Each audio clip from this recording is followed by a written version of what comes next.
Ice Cube motivation madness. So last month my younger brother, Jake, decided he was going to take control of his life.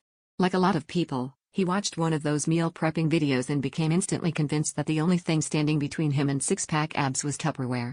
By Saturday, he'd mapped out an entire week of meals, bought enough broccoli to feed a small petting zoo, and spent about $120 on containers that all had those little ventilation holes, because, as Jake said, even my quinoa needs to breathe.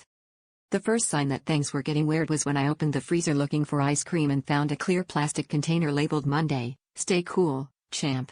Inside was just a single, enormous ice cube.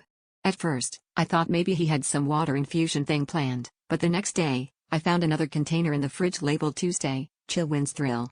Again, only ice. By midweek, the fridge and freezer were packed with neatly stacked containers, each with a chunk of ice and a new inspirational quote written in Sharpie.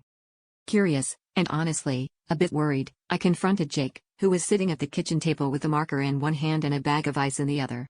He explained that he'd started meal prepping but got overwhelmed by all the recipes, so he decided to start with the basics.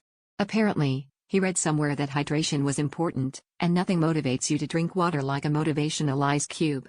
He even showed me his goal tracker, which was really just a tally of how many times he opened the freezer and nodded approvingly at his handiwork. By the end of the week, the only thing Jake had prepped was enough frozen water to survive a minor apocalypse, each cube offering me sage wisdom like freeze the day. And never let your dreams melt. I guess you could say he really put the ice in advice.